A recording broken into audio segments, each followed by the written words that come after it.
Welcome to Beautiful, Bad and Bizarre. Today we're taking flowers and visiting the grave of a comedy legend, a one-man cast of thousands, Dick Emery.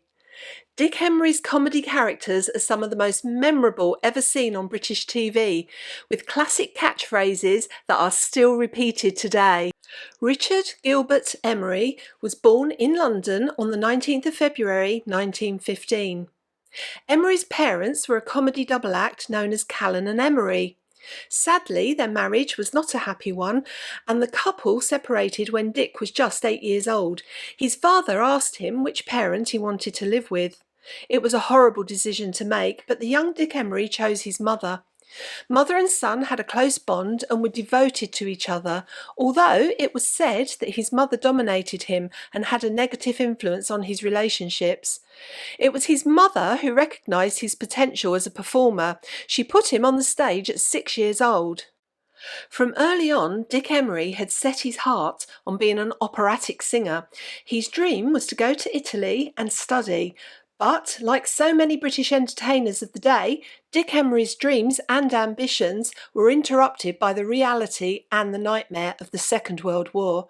Receiving his call-up papers for the RAF, Dick Emery found himself washing up and stoking fires in the cookhouse. He had married his first wife, Joan, in 1940, and together they had a son who they called Gilbert. Not long after Gilbert's birth, Joan fell in love with an American serviceman, leaving her husband. Emery deserted his post with the RAF, returning to London to sort out his family problems, but he was soon arrested and sentenced to 3 years in prison. But it was not the end of his RAF career. Dick Emery was about to begin on his path to stardom. The RAF recruited him for their gang show, giving him the opportunity to entertain and tour the world. After being demobbed in 1946, Dick supplemented his income with various jobs, but of course, performing comedy was the obvious choice, despite the fact that he said he was shy and that his first visit to a theatrical agent terrified him.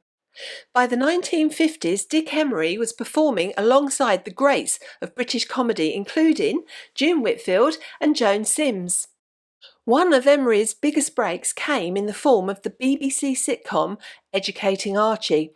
It had begun on radio, transitioning to television in 1958.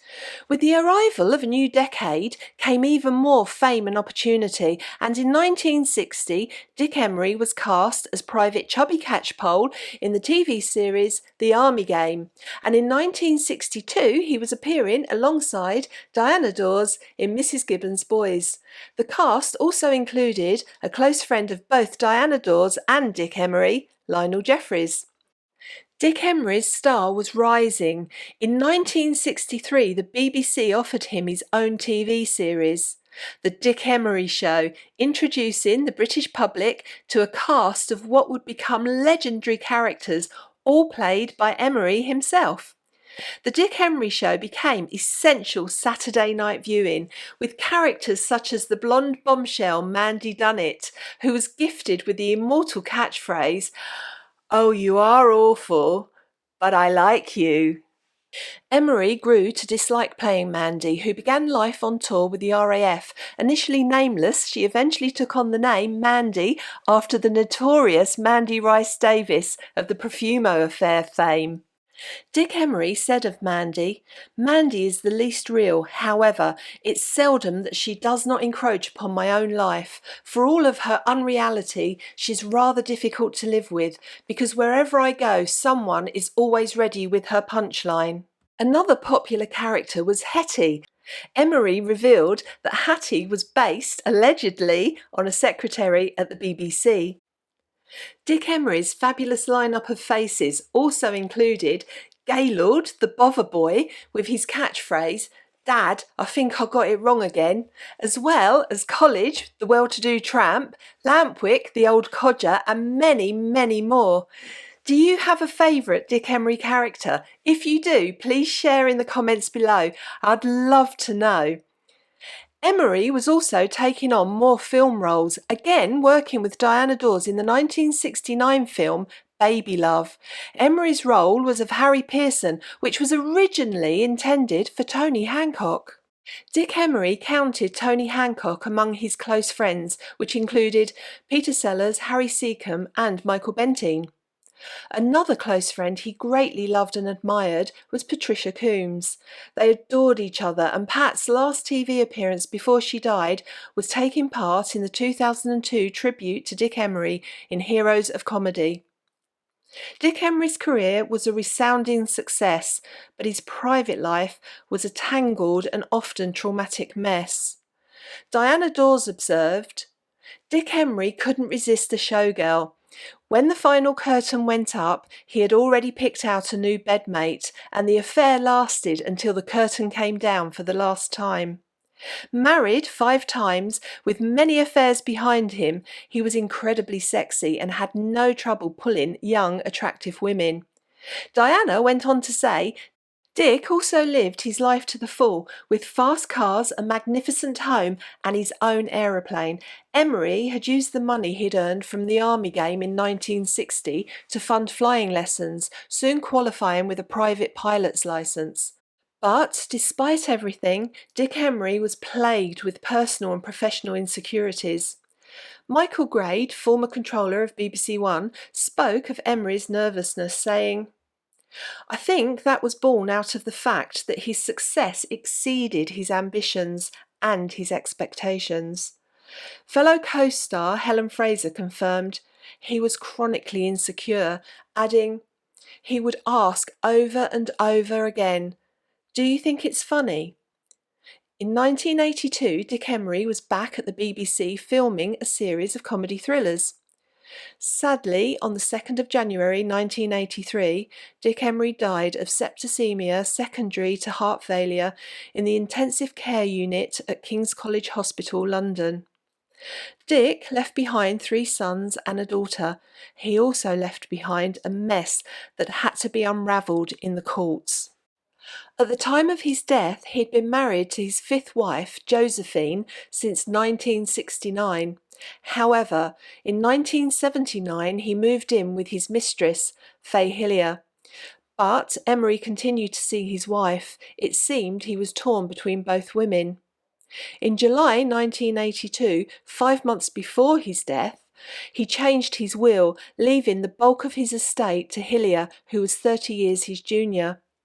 But Josephine took Fay to court, and on Friday the 25th of May 1984, a judge changed Dick Emery's will. Mrs. Emery walked away from the High Court in London with a 3/4 share of her husband's estate. His mistress, Fay Hillier, received a diminished 1/4 share. Dick Emery had been cremated at Mortlake Crematorium, and unfortunately there was some issue over his ashes. Allegedly, the ashes were divided between the 2 women. According to Diana Dawes, he'd wanted his ashes scattered on the River Thames. However, that didn't happen. They were eventually interred here at this pretty churchyard in Surrey. So here we are at the final resting place of the legend that was Dick Emery. His headstone reads, "In memory of my beloved husband, Richard Gilbert Emery, 1915 to 1983. Close friend Lionel Jeffries said of Dick Emery, "He was always a vital, cheerful bubble. He was my best friend for 32 years. It's difficult to believe he has gone." In his private life, away from relationship troubles, Dick Emery was said to be a quietly generous man, donating money and time to various charities, especially those for underprivileged children. He also gave his half-sister, the actress Anne Emery, her first break in show business. Dick Emery led a full and colourful life, and he has influenced a generation of new comedians.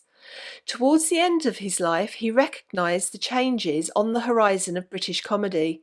Dick Emery's son Nick said that he felt that his father would have moved into straight acting as the years rolled on. For me, Dick Emery remains a happy childhood memory of Saturday night fish and chips, family, laughter, especially my dad's, and fun. Do you remember watching Dick Emery? I'd love to hear your memories if you do. Thank you for joining me on this journey back in time. If you've enjoyed this video, please like, comment and subscribe. Your support is very much appreciated. Thank you. I do hope you'll join me in the next video.